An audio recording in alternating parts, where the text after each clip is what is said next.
everybody. It's Libby with Fearlessness. What is fearlessness? It's the underlying grit that empowers us to forge ahead. Even when hope seems distant, it's the courage to walk through those fires of hell, knowing that we're going to come out stronger and better on the other side. Stay tuned and learn how to get fearlessness. I'm Libby DeLucien, your host, and today's guest is Faith Castillo, or actually, you don't go by Castillo. I'm sorry. No, that's okay. So, Faith, go ahead and introduce yourself. Well, as you said, my name is Faith, and I have a cleaning company, a residential cleaning company in Tyler, Texas. And I have been cleaning houses since I could drive. So I've been cleaning since I was about 15, 16 years old. And I actually started as a part-time job, like most people do with their businesses. It started as eventually it just took over, and that people calling me, and I kept saying yes, and hence the business was born from there. So how many years has it been then? let's see, it's been about 17, almost 18 years now that I've been in business. Wow. So that's a long time. I just interviewed Beth, and she's celebrating 20 years. Yeah. Since she has started her service company as well. Yeah, it's crazy, and it goes by so fast. And some days are really slow, or you're really tired and don't know what to do. And then other days it's like, wow, it's already 6 months. Wow, it's already been 2 years. So it's crazy how fast it goes. So let's talk about your journey. So recently, Faith, because I know you personally and professionally, your journey in this business has changed. You've added a few family members. Yes. Just a few. Two specifically. Yeah, we added 2. Yeah. So tell us about that. What story, caused, adding of the one and the other one, we know. Yeah. Well, what happened is when I decided to go, long story short, I was a gymnastics coach and I cleaned houses. So I did gymnastics, and then before school, I would clean houses, and then after school, I would go and coach gymnastics. And then after about 8 years of doing that, I decided I got to pick one here because I'm getting burnt out, working 14, 15-hour days. I'm getting tired here. So I decided just to pick house cleaning. I loved coaching. I absolutely loved it. But then I said, I want my weekends back. And with coaching, you do give up a lot of your free time of weekends. So I went to do house cleaning full time from there. So I did that for about 3 years, 2 or 3 years, on my own, just full time on my own. And then I actually moved to a different city. So I left my old coaching job and moved within the same 2 or 3 month period. So I had no turning back. I had to make it or go with it. There was nothing else that could happen. So I built up my clientele in the other city, and I commuted for a little while to my old town, and I went back and forth as I built that up. And then eventually I faded the other one out and made the new one here where I live now, here in Tyler. And probably about 2 years after living here, I met my husband, and we started dating. And one thing led to another, and it's like, all right, I guess we're getting married. There was oddly enough, there was no formal proposal. We just both decided we're going to get married. So then 3 months after we get married, he says, you know what? He called me one morning and he says, I'm done with this workplace. He had been working there for 15, 18 years. And he was done working there. And he said, okay, he asked me, how many houses do we have to get to replace my income? And I laid there in bed at 7:00 in the morning doing the math. And I said, this many houses. Okay, well, let's make that happen because I'm going to quit my job. I said, okay. So hence was the first employee for Anchored Cleaning Services. That's awesome. And we can get into the other family member that you added here in a minute, but I want to ask you some questions on, bringing your husband into the business. What are the pros and cons? Like, what are the things that you hate about it? Yeah. And what are the things that you love about it? What I hate about it is that I'm not always right anymore. So you learn that you have another opinion, you have to balance here, and you have another viewpoint on here. You're not the end all be all in there. The pros is it's just kind of the same as the cons. The pro is that it's not the only opinion, and you have that other viewpoint. I tend to be more pessimistic, just in things, decision making, more negative, and he tends to be more positive. So if I say, well, this won't work out, then he'll say, well, yes, it could, and this is why. So it gives me another perspective. And then in retrospect, the same way with him. So we perfectly balance each other with business, and not everybody can. So there's a lot of bickering that we figure out along the way, and it says, you know what, let's try it, and it ends up working. That's great. I think me and my husband have the same thing. He's more glasses half empty, like it's half full. But I love seeing what a small business can do to a relationship, right? It could be great. It can be amazing, but it can also be horrible. I've been on the other side of the great. I've also been in the horrible side with a prior relationship. But the fact that I see so many like home service business owners that their spouses are quitting their full-time jobs. They've been there, like Gabe was there 15 years to come in and work. And not to play down our cleaning company, but they're just little cleaning companies, but they can do so much. Yeah. We were just talking this past week, what is our next steps that we want to do. And I told him, I said, I don't know if we can make those next steps. That I can see it in my head, but I just don't know how to play that out. And he told me, he said, well, I believe in this company. I believe in the vision you have for it and the vision that I have for it. So let's just take those steps and figure it out along the way. And I said, okay. And that's not like me. I have to have the game plan. I have to have the roadmap to know where to go. And he's just, let's just go. But yeah, a lot of people, they'll quit there. And he quit a job with benefits and retirement and everything. And he said, you know what? It's not, the benefits of those jobs weren't worth the waiting period to get there.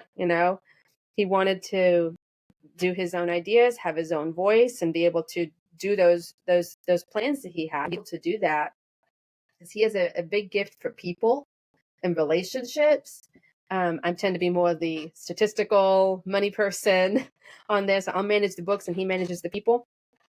And he's able now to practice those gifts that he has in there too. And it helps take that pain point off of me, because it can be hard just me to constantly be people.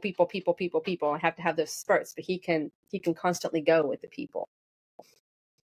Yeah, I love that combination of the two. My mom quit a better paying job to come work for our cleaning company, and now she runs it. But she had called me. No, she didn't call me. She actually applied for an office admin job without telling me. It was still when I was in the office, and I was looking through like who had applied, getting ready for the interviews. And I'm like, I look over at Chris, my husband, I said, I think that's my mom, like on that application. Yeah. She had wanted to quit her job because she left for the last day crying because the boss was so disrespectful. Yeah. Yep. And if you have a great company, no matter the size of your company, I think that you can make a huge difference in people's lives, and pay isn't always the number one thing. Right. Right. It's having a voice and being cared for, being understood. Yep. And we can have that impact. So I love that story. So fast forward how many years, and then what have you recently added to your business? In 2020 is when he quit his job. So he quit his job in August of 2020. So I had already actually closed down the business for about almost 2 months.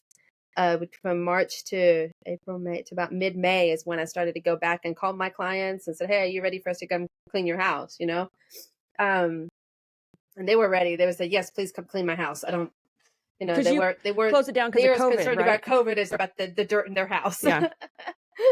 They were ready. The kids were all home. They needed the house cleaned. So,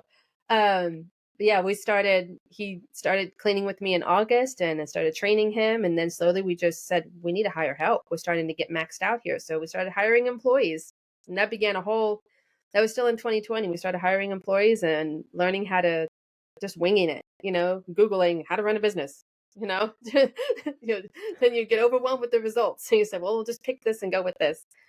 But then now, 4 years later, we actually have in January, we had our first baby, and he is 3 months old now.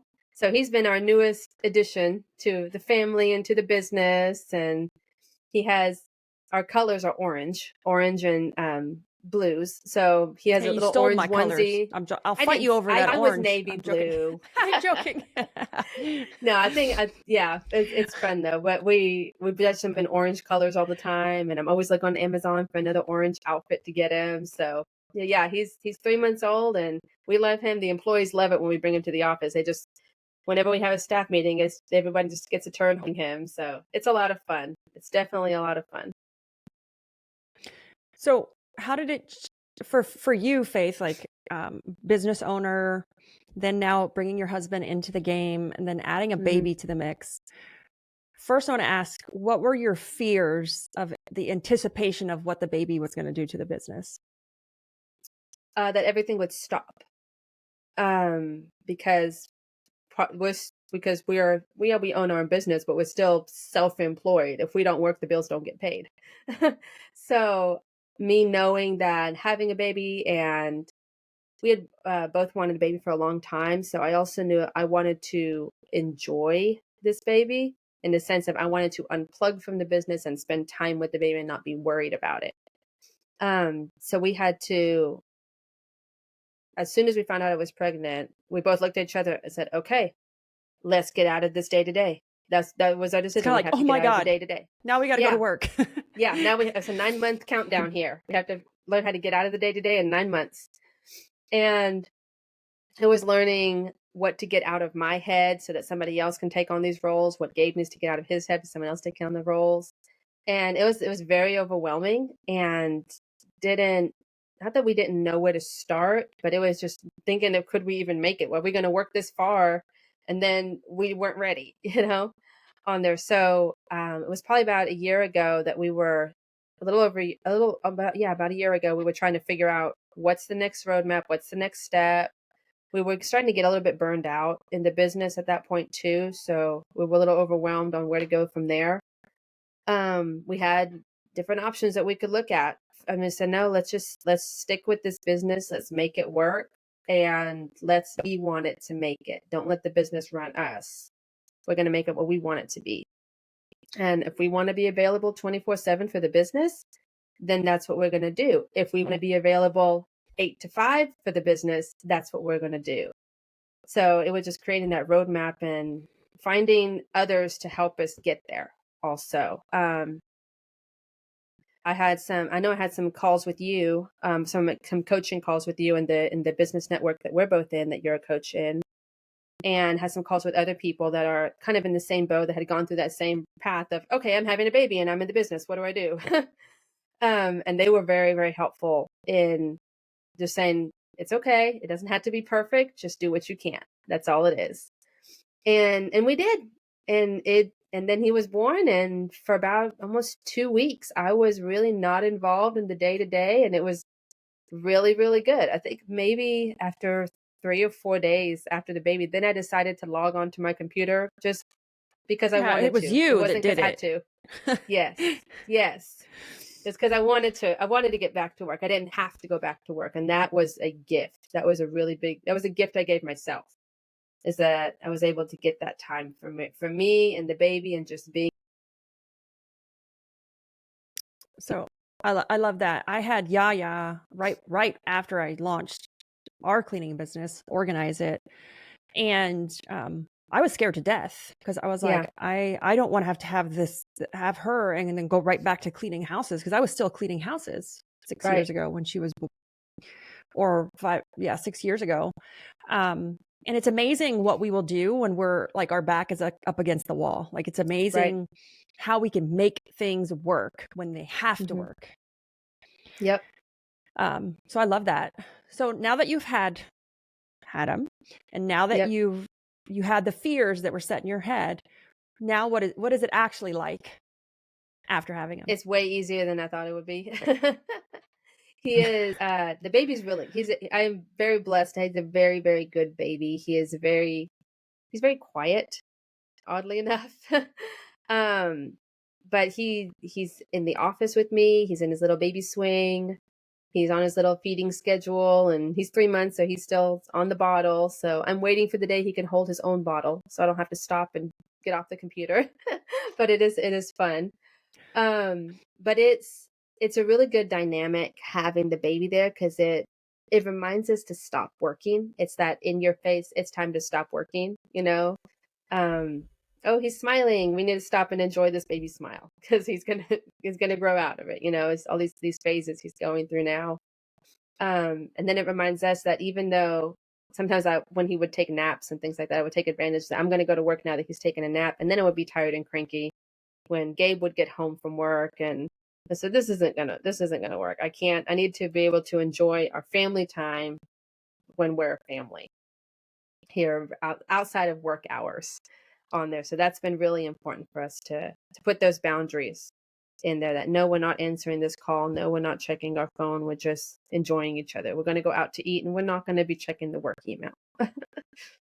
Absolutely. So I love that. So for any of our listeners that are adding additions to their work family, having a baby in the middle of a business that's growing or just launching, or even in a seasoned business, can be scary, but it's not the end of the world.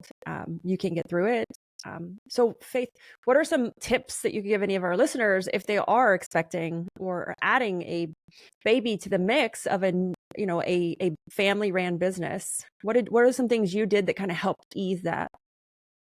Oddly enough, I put my house on the cleaning schedule. I actually didn't have my house on a regular basis on the cleaning schedule. And I said, okay, I'm getting my house cleaned every single week now. I was kind of sporadic and being there every 2 or 3 weeks whenever I felt like the house needed to be clean. And I put myself on the schedule. So if any business you're in, get a cleaning company to clean your house if you're having a baby. Find a house cleaner. Yes, find one and get that done for you. You won't regret it. You won't. But another thing is to really just, find out what you want, in a very literal sense. Like, I want to not wash dishes. Okay, so what are we going to do for you not to wash dishes? As silly as it sounds, Gabe and I sat down and we said, this is what I want. This is what he wants. And I don't wash dishes. I like unloading the dishwasher. I don't like putting them in. So he does that and I unload the dishwasher. It's as simple as that. It's kind of defining what do you want in there. And then with having the baby, it's just go with the flow. Don't feel like you have to have everything scheduled out, planned out, and family trips and this and that and outing. Just if you go with the flow, it's going to be so much easier. I try to, right now I'm working in the afternoons, and Gabe works in the morning and I work in the afternoon. So we don't even have a babysitter. We were just able, because of our work, we're able just to swap out our work schedules. I love how you guys organize that to save money on a sitter. Yes, and it's been so helpful because he does all his morning, he does our interviews, he does all the hiring for our company. So he does interviews in the morning, he does one-on-one meetings with the employees in the morning, then he'll come home for lunch, we eat lunch, and then at 1:00, I go to my desk and he has the baby. So like right now, it's the afternoon, it's his time to have the baby. And he has those bottles in the refrigerator. He can feed the baby. I don't have to know anything of what's going on. And then at 5:00, I walk out of my office and say, okay, now what? What are we going to do for dinner? Or we can plan our day from there. So we're able to not stress out about who's doing what and tag team and you're it and randomness. And it can be very chaotic, but that's not verbalizing what we both want out of this, so we can both enjoy it. So I love that. For me, I think one of the hardest things to get over was like the fact that when I was answering a phone, like Yaya could be making noise in the background. Like, who cares? Yep. Like, who cares if your dog is barking or your 10-year-old is making noise or your newborn is crying? It makes us more real as small business owners and more relatable. And I would say since COVID and the work from home era has started, or trend, it's normal. We see people like on NBC News filming from their bedroom Yes. with like their baby walking in on the walker. I remember that. Yes. Yes. I remember seeing that. Yes. Yes. We actually, So we had that happen last week where we, for our company, that somebody called to get their house clean, and they had a very, very large house. And we have kind of this golden rule that if it's over a certain square footage, then we'll do a walkthrough if we need to for it. And this one, I said, well, let me go ahead and come and do a walkthrough for your house. I'm leaving. It was around 5:00, 4:45. And said, I'm leaving my office now, and I have my 3-month-old baby with me. So if you don't mind me bringing my baby, then I can come and get your house taken, because she needed it cleaned like in 2 days, and it was a crazy schedule. like, I promise I won't bring it to the cleaning. Yes. And she said, oh, that'd be great. I love babies. And I joked with Gabe, my husband, and I said, and she ended up, we ended up cleaning her house and everything. And we had somebody who cleaned her house on Friday. And I joked with Gabe. I said, I think it's because we took the cute baby that she just wanted the house cleaned, just because of the cute baby on there. So it was that realness factor on there that he closed people, the sale. that people want. Yes, he did. He closed the sale. He didn't even say a word. Awesome. So, now that you have this family dynamic going on, you have the baby, you have Gabe working with you, growing your business. What are some tips on what people can do if they want to work with their spouse, or they think their spouse is interested in quitting their job and coming into the small family business? What are some tips you can give our listeners? Ask them, what do they want, and listen to it and work to make it happen. What are their dreams? What is their ideal workplace? What do they want? For Gabe, he wanted to have a refrigerator at the office. I'd never thought of it. And he said, yeah, I want to have a fridge. I want to have cold drinks. At my other workplace, we had a fridge and it was always empty. And I said, well, we're going to keep our fridge full. It's that tiny little thing on there that he wanted. So when the fridge is empty, we go and we restock the fridge, and we have snacks and all kind of stuff in the fridge on there. But really just knowing they're quitting for a reason. They're quitting their job for a reason. They either went to school for that job, they've worked there all their life, they have security, whatever it is. The reason they're quitting their job is because there's a pain point. And as a spouse, partner, best friend, it's the best gift you can give them is to hear that pain point and work with them to heal it, and for them to be able to, they're quitting their job because they want to be empowered. So give them that empowerment to fix that problem on there. So I know with Gabe, in his old job, he had a really hard time getting equipment for his job, he worked outside. He worked at a school district where he did the maintenance outside. And he had a hard time getting equipment and getting, having cold water in the fridge, things like that. So he always had to hammer about, I need to get this equipment. I need this equipment. This equipment is tearing down. You want me to do this job, but I don't have the equipment to do it. And so he reminds me constantly, our cleaning technicians, keep their caddies in good shape, give them good equipment, invest in those better products and tools so they can do their job in there, rather than me, the penny pincher, trying to get the cheaper thing in there. He helps me to find the better quality thing in there. So that's one thing that I've learned in working with your spouse, is just when you give them that freedom to grow in what their pain points were and what they wanted to fix and what they want this place to be, they're going to give back into your business a lot of times more than you could in there, because their strengths are usually your weaknesses, and your weakness might be their strength. So you're feeding off of each other in there. So just listening to what they want and what their dream is, in the business, for the business, and from the business in their personal life. I love that. I see on Facebook all the time people posting like, oh, my sister wants to come work for me, my husband, my mom. And so many people will reply, no, it's a terrible idea. Don't do it. It's horrible.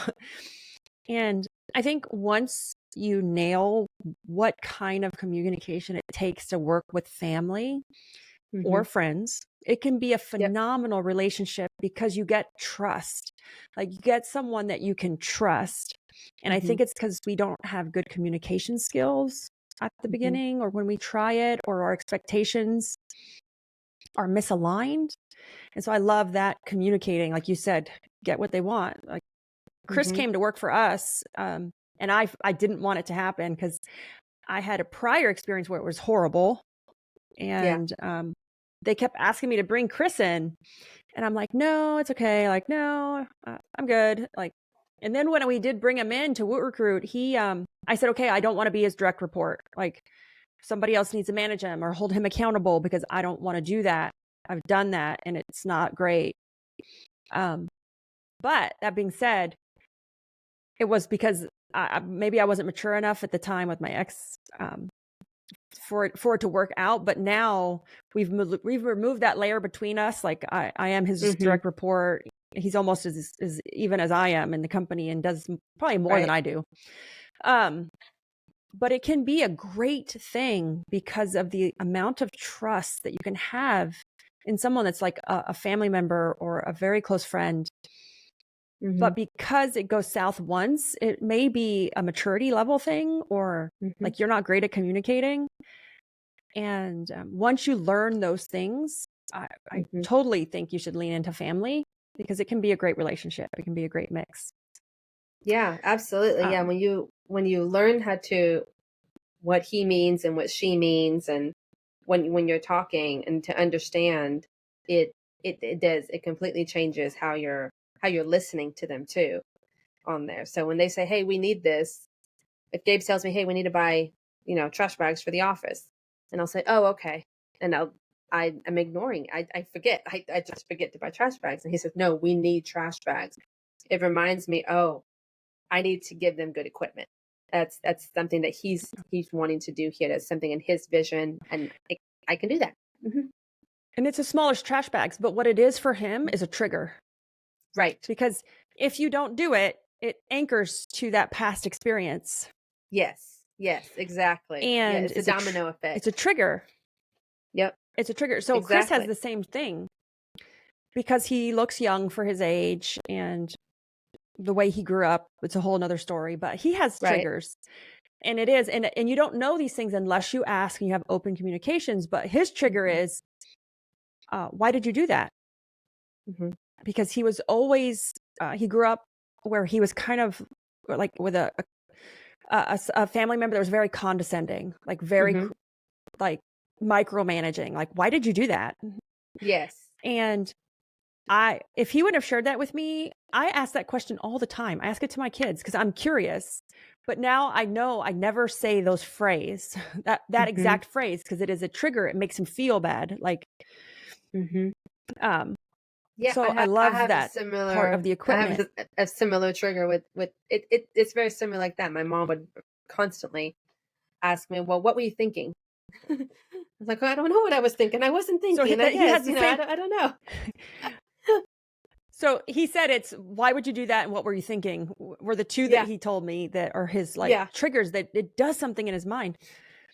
So as like managing him, if I didn't know that, I would constantly be knocking him down. Yeah. Yep. And now that I know that, like, I never say those phrases. I'm thinking in my head, I'm like, oh, trigger words. Like, don't say that. Yeah. That's the alternative phrasing here.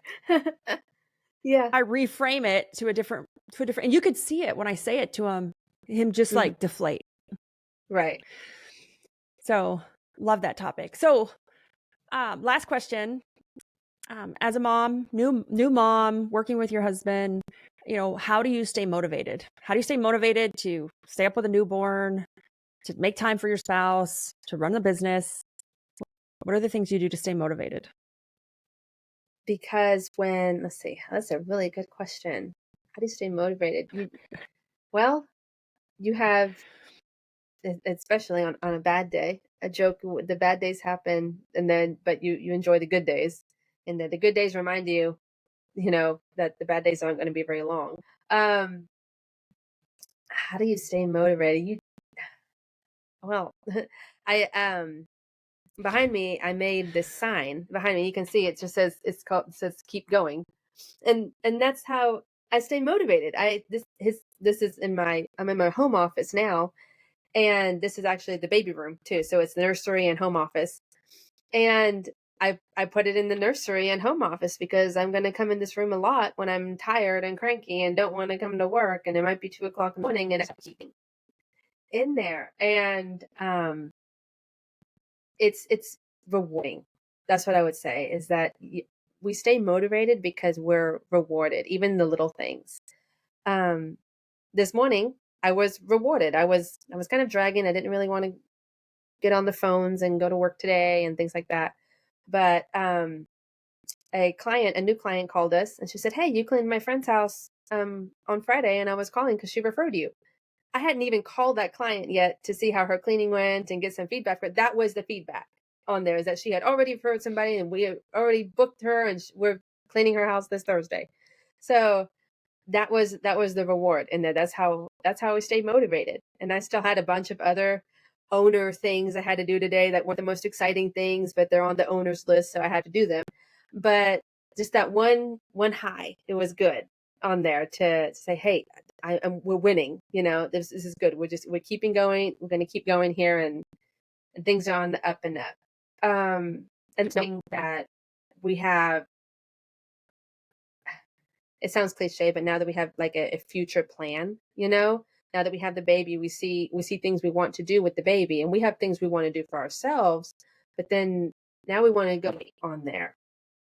Right now we're planning a trip to go to the zoo, and we want to go with the baby. It's something to go and do with the baby, and we don't really want to be bothered when we're at the zoo in the middle of the week in the afternoon. So the phones are going to get taken care of. The employees are getting taken care of. So we can go and have fun without that, without having to bring work with us. So we work to live. We don't live to work. We work to live on there. So that's really what keeps us, what keeps us motivated, is just knowing that it's not all work. We play a lot. We have a lot of fun. Awesome. I love that, Faith. And we're going to end on that note, right? We work to live. We don't live to work. And I want to thank you for being a guest. And for our listeners, if you enjoyed this podcast, you can find more episodes at thefearlessness.com. I want to thank our sponsors, WootRecruit, for always sponsoring our amazing podcast, where we can learn more about other entrepreneurs and business owners and their journeys. And so that's a wrap, guys, into the heart of fearlessness. Remember, every step we take is a move towards our own strengths and courage. Keep walking through those fires, because on the other side of you lies a version of yourself that's unstoppable. I'm Libby, reminding you to embrace your fearlessness. Until next time, stay brave, stay bold, and keep pushing forward.